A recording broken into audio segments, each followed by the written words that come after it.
We're back for another episode that still hasn't been named yet. We really gotta pull that together. Yeah, and it helps that we don't know what we're going to talk about today. So we're just going to let it riff and see what comes out. Mm-hmm. We could name it the same name that I'm going to use for my podcasts. Your podcast, Workish? Workish. I'm so excited about it. What about Family-ish? Family. You are my family. Yeah, I know. That's not it. It's not ish. Okay, great. Go ahead. Tell us about Workish. What are you going to do with Workish? So Workish is going to be targeted to reach a generation of people who is just coming into their careers, but also is going to be available for people who are other. So I'll be able to log on even though I'm old as dirt? I don't know if you'll be able to figure it out, but if you can watch it. But that's the target, because what we're going to be talking about is the variety of different jobs that are available in the workplace today. So what I'm going to do is go through a series of different episodes. The first group of episodes are going to be about women with ambition. And so women in power who are doing incredible things. And specifically, I'm trying to reach out to individuals who are women in male-dominated industries. And so it's going to be kind of a nice key tune into that, because that's close and dear to my heart.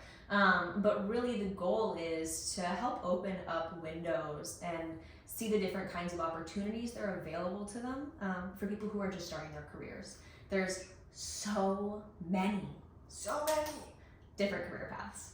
And that's one of the favorite things I love about my job, is like I get to go and see all of these different career paths all day long. And as a high school or university student, I would have had no idea the different kinds of opportunities that were available to me. And so I just want to give people that resource to see what they can do, so that they're not looking at just the streamlined opportunities that are normal in front of them. But of course, I don't like staying on topic, so it's going to be about work-ish.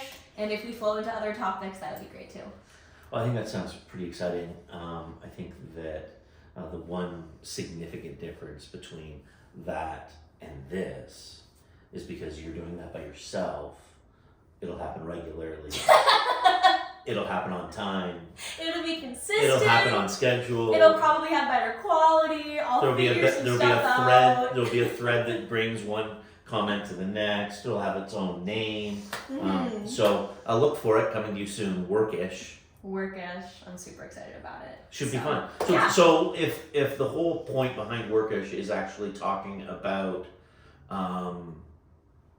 cool and amazing career paths or unique jobs that people do, tell me about some of the cool jobs that you've learned about in the past 3 years that you didn't know existed before. Oh my gosh, there's so many of them. I don't even know where to start. I think the thing is, there's a job for everyone with a passion.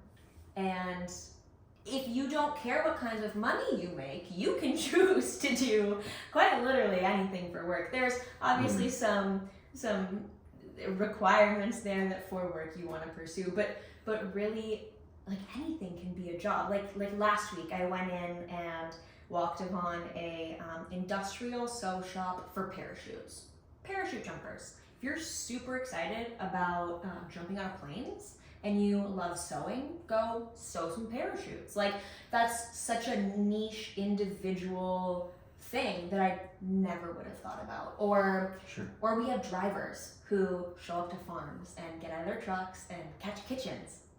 Chickens? Catch chickens. Yes. Catch chickens that later you cook in your kitchen. Yeah, there you go. I like the thread there. Wow. And never would have thought that was a job. Like, there's so many things that are so far outside of even just the normal streamline of jobs. Obviously, drivers, it's pretty common. Drivers who work for farms, who work with wildlife and get to catch them, not so common. Sure. So it's cool.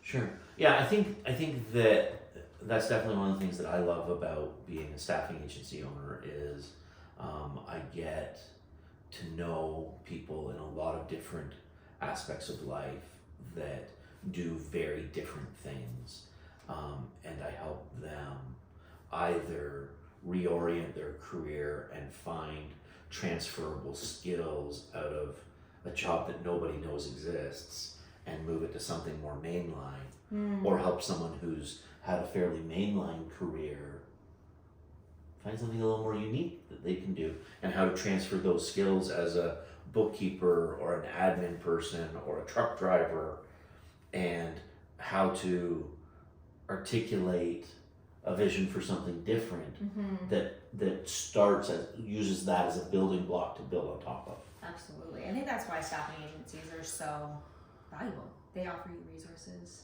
like that, which is such an uncommon thing and skill for people to have, to be able to articulate those words in such a fashion that'll help them pursue something different. Yeah, we want to be there to support people in their job search. And, you know, if you have followed us or know me at all, you understand that my pursuit of staffing is about helping people achieve their dreams and thereby helping companies improve profitability through people. And so I really like that aspect of helping people find the jobs that they want or the jobs that they need. Sometimes it's not a job they want. Sometimes it's a job they need. That's true. And that's not a bad thing to help them find. No, not at all. Do you want to tell people about the resource you just created for those people? Sure. So I don't have one on my desk right now, unfortunately, but for candidates, we've created a guide to helping them find jobs. And so it has a day planner in it, but more than a day planner, it has resources to help them think through the types of jobs that they would like to have, or to how to write their resume. And it gives them tips and tricks and language which to use. And so this is going to be a free resource that we give digitally to every applicant who works for us, and in a printed copy for anyone who wants one. And so if you'd like a copy of it, let us know. Shoot Hannah a DM on LinkedIn, or that's probably the best way to do it. Yeah, find me on LinkedIn. Don't give my email out on YouTube. No, I'm not doing that. No, you're the easiest point of contact for people, and yeah, absolutely. You read all of your messages, and I don't. This is true. This is very true. So LinkedIn is really interesting. Tell me what you've learned about LinkedIn and see. That AI is my very best friend. No, seriously though, I love my LinkedIn page. It's great. It came upon by accident, honestly. I got super active just through being active, pardon me, in business. Could you pass me my water? Sure. Being active in business, and that really just came through because I often have a lot to say, and it was the best place to put all the thoughts. And so as I was learning new stuff and taking on a more serious role in our organization, I was getting excited about it and started posting a lot about it. Those thoughts run dry quickly, so I have definitely been using AI recently to help create some more educational content posts. Sure. Which has been really valuable, and I really love that. But I think the thing I've learned about LinkedIn recently is consistency is key, which is the same across all social media. Right. I think that there's a question over the value of viewing AI generated content in the marketplace and putting it out as if it's your own words. And I know you well enough to know that you don't just copy and paste, that you take it and then you edit it, but you can benefit from the research that the AI can do for you, and it can bring additional thoughts and content that you're not as much of an expert in, but it really resonates with you, and so I want to talk about it. Actually, I'm 24 years old. I'm not supposed to be an expert in everything, but research is my least favorite part of the process. And so for me, I have got so many feelings and emotions and drives towards stuff like recruiting and Gen Z and all of the above, but I don't necessarily have the time to do the research. But AI can do it for me, create the content and the educational part that has back and merit to it, and then I can add the personal part that's the story and the draw and makes it entertaining to actually read. Sure. And so it's about finding a balance between the two of them with AI. But what are your thoughts on it? Not LinkedIn, but on AI? Yeah. I'm super excited about AI. I actually just used Chat GPT to try and help me make a decision about my mortgage. That's kind of scary. And so You did what? I just typed into Chat GPT and said, what are the projections for the mortgage market over the next 10 years? And it told me it couldn't tell me. And so I found a different way I had to ask the question 3 times Okay. in different ways. Yeah. But I believe that the markets basically follow trends. And so I had to give me an analysis of the last 50 years, Okay. which gives me some understanding of what the market has done. Mm-hmm. And I believe that what the market has done, the market will continue to do. Mm-hmm. And today is just one day out of 50 years of a future question. Mm-hmm. And so I think, whether it's right or wrong, I don't know, but I'm now more informed about what happened over the last 50 years. So you can have more educational, just background. Just more insight to make my decision on, because I anecdotally know what's happened in the last 30 years because I've been paying for a mortgage for the last 30 years almost. But I don't, so just getting that full 50-year picture was helpful to me. Mm-hmm. And so I think that, we read a post on LinkedIn earlier today, I think you commented on it, talking about how Gen Zers are going to come to the marketplace with knowledge of AI and, what an asset that will be.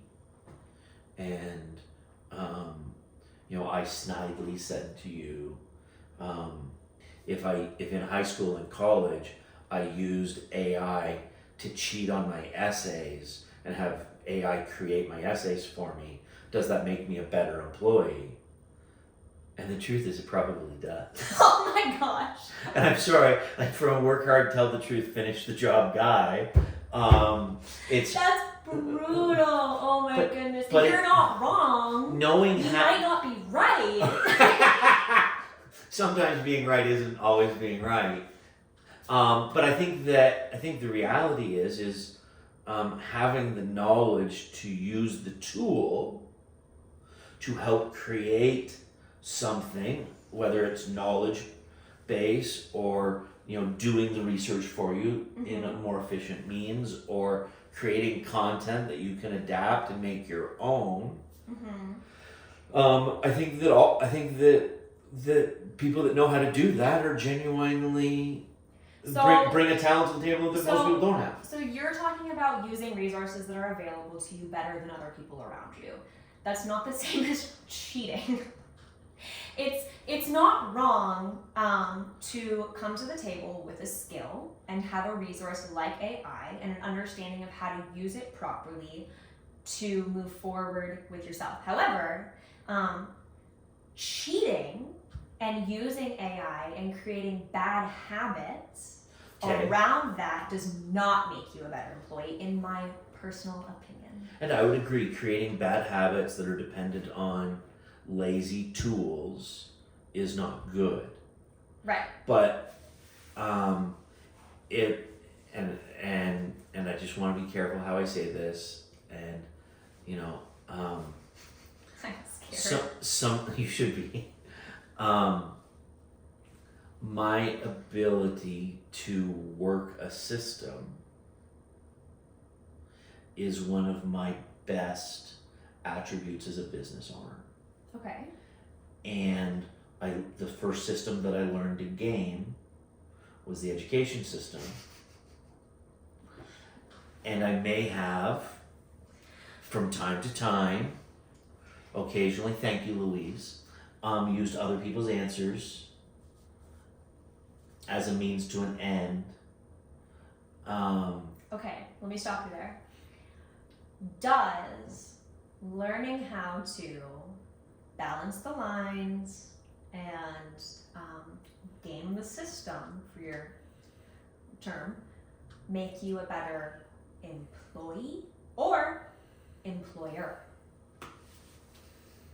Well, like how many times has it been said that the A students work for the B students and the B students work for the C students and the D students own the companies? Like how many times have you seen that said? many times, and as an A+ student, it makes me want to blow my brains out. And as a D student, I own the company. So I don't know what to tell you. Oh, man.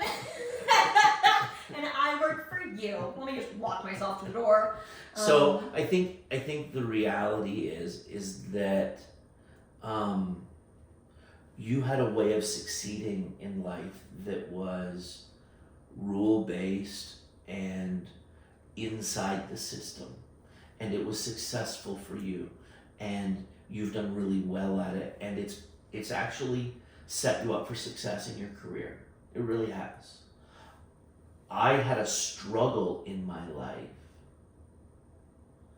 that brought me challenges and made me become an overcomer and a out of the box thinker that has added value to my life and made me a better business owner. Maybe? I was broken as an employee. I'm not employable. But I can start things and I can take risks and I can think about things in a non-linear fashion that many people can't. Yeah, you definitely have the ability to hold just a lot more stuff than other people. And a lot more stress. Yeah. I was, because I was, as a student, I was always stressed if I was going to get my credit. I remember asking my math teacher what percent I needed to get on the exam to get the credit. Right. And the answer was typically higher than what my grade was at the time. I needed to do better on the exam at the end Than you had done in the entire than I had done in the entire semester so far, just to get to 50 to get the credit. So you got good at cheating. No, I got good at cheating later. And cheating's, I prefer to think of it as using the tools that are in the toolbox. Oh my gosh, shut up. I definitely cheated way more than you're giving me credit for, but I appreciate that you think of me as this wholesome, holy girl. You are. Go talk to Mr. Kadziorski. You definitely cheated on my science exam. Sorry, almost got caught. sorry, Mr. K, I'm so sorry. I full out lied to you. Yeah, and I think that that's a problem. I think that that's a problem. But it's not a problem for you. But no, it's that's a tool in my toolbox. If you're just talking about it in right. words, you just right. And so like that's where all of this is so complex, and it is very difficult to think through. And we all end up in the end justifying our actions based on our needs in the moment. And okay, so let me ask you this. Yes. The new legislation that's getting pushed Oh, through. rules. Yeah. Great. Rules versus cheating. Right. They're passing a new legislation through. They're passing a new What are your legislation thoughts on through that? in Ontario about registering employment agencies with the government so that there will be less people taking advantage of workers and cheating the government by paying cash, so that both the employee and the customer and the staffing agency are making money and not paying their share of taxes on it. And I think that that's amazing. Okay. So let me be clear. There is a rule of law, and you do need to abide by it. I'm not. That's why I asked. That's a good question. I think that it's important that people be contributors to society and people pay their fair share, and that they, abide by the rules. And we as a company are very purposed about, as my brother John says, flying straight. Just do the right thing. And so as it relates to our employees, we pay them all. We remit taxes and WSIB, and we do that for all of the people that work for us. And it's but there are people out there that run employment agencies that pay cash to workers and have a substandard intake process that doesn't follow any of the government guidelines around WSIB or proper health and safety or all of those types of things, and they're just slinging bodies and have no care and concern for the people, and that's immoral. So that's not just illegal and wrong. I believe that that's immoral. I believe that that's and I hate to use this word, but I can't come up. I think that's a sin against humanity. I think that that's taking advantage of people, and akin to, and in print, our news media has used the word human trafficking, and which is a hot button for you. Wow, that's wild. I didn't know that. Right. But if you think about it, the exploitation of workers is a form of human trafficking, and so I think that we need to be really careful. And I really like that we have now elevated staffing agencies to be registered with the government, and to Ministry of Labor comes into our building anytime they want to. Yeah, and that's great. And that's we're happy to have them. So let me ask you this: there's a fine. It's a $5,000 fine? I don't ever intend to pay it because I'm always going to run straight. I'm always going to fly straight, and so it doesn't matter. Do you think that that's too little? Do you think that that's too, like, if you're qualifying it as a sin to humanity, like, that is a bomb you're dropping right there, just to be sure. Okay, I'm down with that. That's an aggressive statement. So is that not enough? Is that too much? Where do you stand on that? I can't speak to the penalties because I don't recall them off the top of my head. I've read them. I think it's 500. Yeah, I think what I would say more is, I think the legislation could have gone further. Okay. I think it could have done a better job at registering people, organizations that act as staffing agencies, perhaps quicker, perhaps with a higher expectation. We're a member of Access, the Canadian Association of Staffing Companies. We love Access. We love those people. They're great. And we've been long-term members of theirs. And we want to support the fact that they were behind this legislation. I would welcome it across the country. I think a standardized process for agencies is good.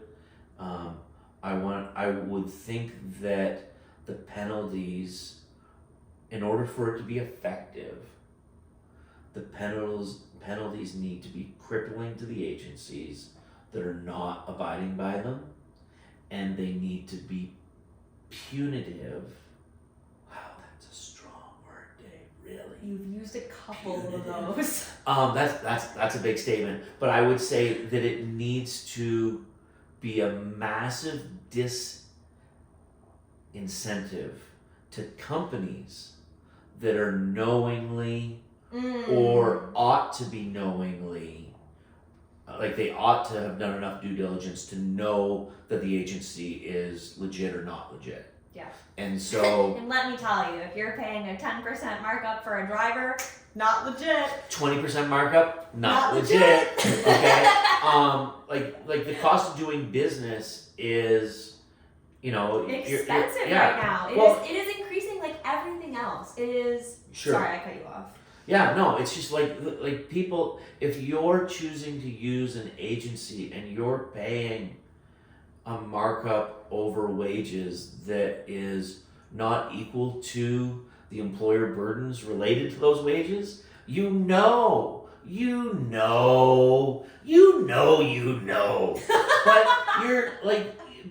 you're just like, you just don't care, and right. that's a choice. And you don't care about the people, and you care about the profit of the company exclusive, and maybe you care about your personal bonus that's tied to the profitability of the company. But you don't tell me you care about the people. That's wrong. You know it's wrong. Yeah, because they're not getting treated properly. Right. And so, and you know, we're all in business to make money. We want you to make money. And frankly, we want to make money too. So, pay us. That's why Just you go pay to us something business. fair. But, like, if you think that you can do it, yeah, I could go on forever. So let me ask you a different question. We've been in the U.S. now for 8-9 months. I don't know. Sure. It's been a while. Almost a year. There's a difference in Canada than there is in the U.S. People in the U.S. see agencies as partners, as like a value-added resource. Yeah. It's much more enjoyable to walk into a company in the US and be like, hi, my name's Hannah McDonald from Revolution Staffing, compared to here where it's like a big slam in the face and they're like, I don't want to talk to you. So has this legislation been passed in the US a long time ago? I'm not that familiar with No, it. the US What's the difference? The US doesn't have that. The US has a different like just mindset. mentality. They have Yeah. the Americans are different than Canadians. Did you know? So much more different than I would have thought. Right, and one of the ways in which they're different is they're demanding. They're very demanding. And if you're going to provide them a service, they're going to have value in the service. And they're going to see the value in the service, and they're going to be happy to pay for the value of the service. Canadians are not demanding. Oh, you're right. Canadians are so polite that they won't tell you when you're not servicing them well. And so, but then they don't want to pay you because they're frustrated. Because they're frustrated internally about the service that they're not getting. Yeah, but they're going to continue to use the service and not get better service because they won't complain about it as much. Americans are like, show up, do the work, get paid. So you just think at large, people who are using agencies because they are more, and I wouldn't use the word demanding, but I think that Americans are just more verbal. Like they will say what is on their mind and they're not going to shy away from it. As Canadians respectfully really like to be nice. And so and hyper passive aggressive. Oh my. So this could fall into a deep dark ocean. Really bad. We need to back her right up. So like I'm a Canadian, she's an American. I love having grown up in Canada, and I love being a Canadian, and I love living in the U.S. now. And I love living in the U.S. part-time. Yeah. And I love living in Canada part-time. And people are like, oh, you're moving to the U.S. I'm like, no, I'm not moving to the U.S. You're reallocating. I'm reallocating my time to spend more of it in the U.S. than I am in Canada. And they're like, how many why don't times you... have I heard that this year? I'm reallocating my time. Oh my gosh. But people don't understand. Yeah. I love Canada. Yeah. And there's lots about Canada that I don't want to give up. Sure. And like this. I don't want to give up the Better Together group. If I just move to the U.S. and start again, which people do, I've got 20 years of history here. I've invested in this and in relationships with people. Look at that. Yeah. Those pictures have been on your desk since I was 5. Let's show the viewers what a cute, happy family. It's a great happy family. But you're right, like you've been here forever, you can't just give it so up. I can't just walk away, and they're like, well, you're going to pay so much more taxes still staying in Canada, and I'm like, yeah. I'm also going to love my life a lot more. I'm going to, I don't know what the next 5-year holds. Like, every year's different for me. Okay, so here's a different topic. Oh, please. Because we'll just get right off of that, and let's just move right on. Thank you. Riding 2 horses with 1 ass. What are your thoughts? I think it's totally possible. Probably not very well, probably not very fast, but I love to do it. You're just starting to. How do you feel? I feel torn. I think, so one, I feel torn by the question because I love my daughter and her propensity to try and ride 2 horses with 1 ass. I love my wife who says you cannot ride 2 horses with 1 ass. And they're both correct. Depending on who you are, yeah. I've been riding 2 horses for a while, and going back and forth between Canada and the US is, I think, going to be a learned skill, and I haven't learned it yet. I have a business in the US that I feel like I have to be at every day and I can't be. And I have a business in Canada that I feel like I have to be at every day and I can't be. And work from home is not a great thing for me. Hence why it's so valuable for D students to be able to handle the stress. Right? Yes.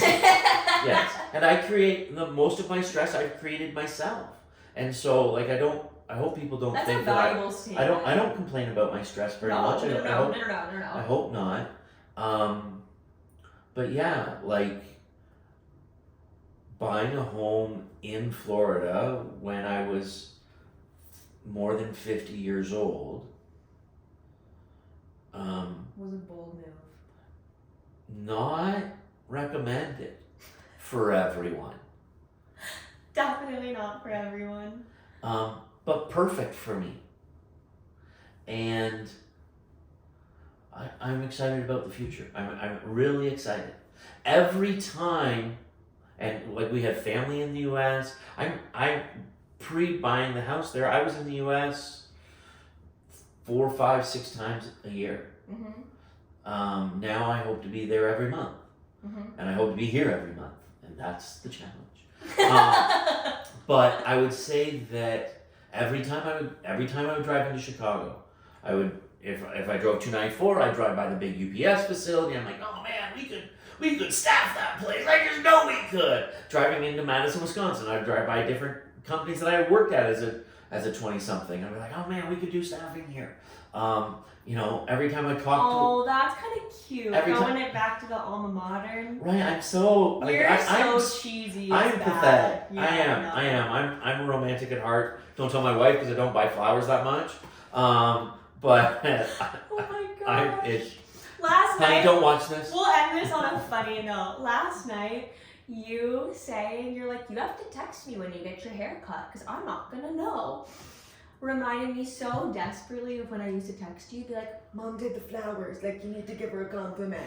Mom got her hair cut, you gotta give her a compliment. I'm not there anymore, I'm so sorry. Right. Yeah. It's one of the great things about having a daughter, and everyone should have one. She can cue Only you up. one. Oh but- yeah, you can't take more than this. He Right, can't take more Right. than this. Yeah, my heart's not that big. But Hannah was really good between 11, 12, and 20 of telling me when to appreciate something my wife had done for me that I didn't maybe recognize. So, if you're watching this right now, because most of our viewers are Personal very friends. similar like you, Oh. don't forget to buy your wife flowers. This is my reminder to you. It's Mom's birthday today. Somebody else bought her flowers. I can't do that. Bring your wife flowers today. Should I take my wife flowers today? It's her birthday. Happy birthday, Rhonda. Oh, that was so fun. We'll be back again next time. Yes, we'll be back again soon. So keep an eye out for us. We have not yet named us. Thanks for sticking it through. Bye!